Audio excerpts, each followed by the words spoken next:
Well, I do remember early in life, I was always fascinated with airplanes.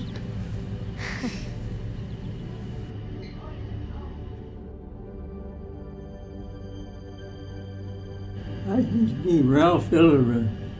He was a mechanic, a good mechanic, and a welder. He wasn't a good carpenter, but he was a likable person, and he'd have to be expressed as my favorite friend. That was after I came to Fort St. James.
I never said I probably wouldn't live long enough to really enjoy what I've already done. But no, it was a pleasant life. Some hard work and some good. It was very likable lifestyle. John Johnson, also known as J.K., passed away on November 7, 2025 at 100 years old. Fort St. James has lost a true pioneer who first arrived in 1947 at 22 years old to settle in a newly forged wilderness village of 185 inhabitants. He grew up in the Calgary area, then at 17 took a one-year aviation mechanics course in California. Following that, he joined the Canadian Air Force in 1943 during World War II and trained as a flight radio operator / navigator before being discharged in 1945 as a flight officer. After getting his pilot's license and taking a one-year aeronautical engineering program, he decided that the lure of the North and the untouched wilderness was too strong to resist.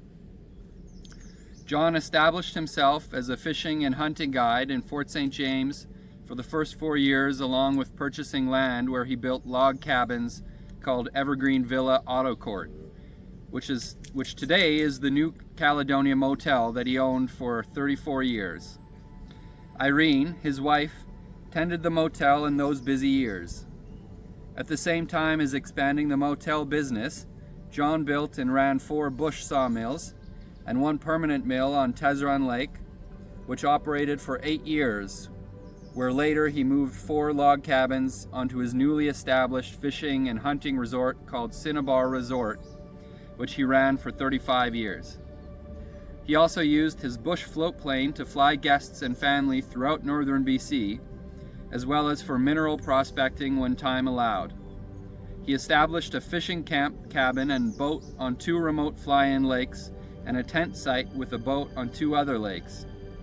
During the winter, he logged for 11 years, and over 18 years he managed his own sawmill and other local sawmills. John was the founder and construction manager of the Legion in 1971, where he was the first president and remained active for 40 years. He was also the project manager in extending the airstrip to 3,400 feet, and he was involved in many community events. Fort St. James was John's home for 74 years before his final 4 years at the Prince George Chateau retirement home. Other than their home at the New Caledonia Motel for 34 years, they built their dream home on the lake shore of Stewart Lake, which they enjoyed for 47 years. We, as his family, are honored to call him our father, and along with our mother, our memories will carry them forward. John's wife Irene Johnson passed away in 2021, and John is survived by 5 children: Marilyn and Larry, Kevin, Royce and Connie, Brett, Janine, 9 grandchildren, and 1 great-grandchild. On April 14, 2025, we celebrated John's 100th birthday at the PG Chateau with 47 guests present for a grand ceremony honoring him for his devotion to his family and the legacy of his many accomplishments. As requested, there will not be a funeral, but a family gathering will be held in early summer on Tezoran Lake and in Calgary. Our dad, John Johnson, accepted Jesus Christ as his Savior, which we are eternally grateful for.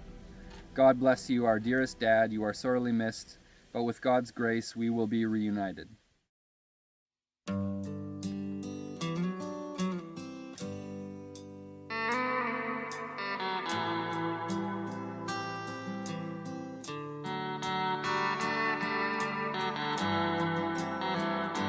year is 1981. I had, at this point, proposed to Marilyn. She said yes. And our first trip out here, JK was working on his house. The basement was done, and he was putting on the floor. And I was telling him, you know, I've worked at the pulp mill for 5 years. And Marilyn and I already bought a house. And I'm still thinking like I should go back to school. I think I want to be a dentist. And he said, nothing ventured, nothing gained. And that appears to be his motto, because that's what he did from day one that he started out here. And Royce even agrees that's his favorite saying. Yeah, whenever. Well, Dad had a logging camp on the other side of this Tezoran Lake, down towards the other end. And so he took me out here in the winter, and we drove on the ice in his purplish, more burgundy colored type of panel truck. Oh, yeah. And on the other side, we had a meal because he had a cookhouse on both ends.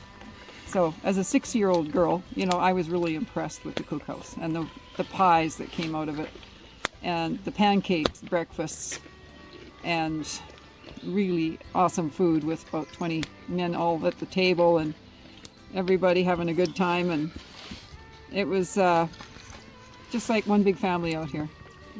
So those are precious memories of the Bean pioneer sandwiches. years. Yeah, very first time.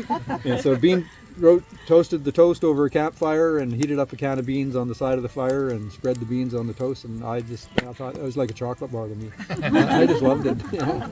Yeah, maple bacon beans or whatever it was. Yeah. And then Dad built the cabin after that. Actually, the cabin wasn't there then. Built the cabin after that, and yeah, I pulled it was 24-pound char. I pulled out of there on my line. I was just little. I was How about pretty young. yourself? Well, I might have had help from Yeah, Dad. probably. To get it in the boat, I would have had help. You took Brett and I on one of those too, and I don't remember where it was. It was just up north, really far. Yeah.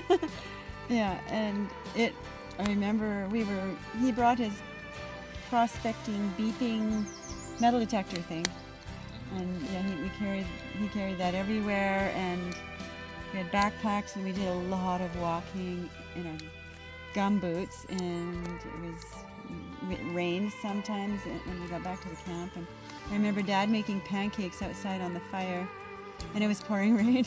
Grampy introduced me to fishing with a fishing stick, and I sure loved fishing with that fishing stick. I had so much fun, and we bonded, and he was my best buddy with doing that. Now, after we met and he knew Jesus, we had a brand new reborn connection together that I've never experienced before. And it touched my heart in a way that'll never go away. And that will live with me into eternity when I live with him again.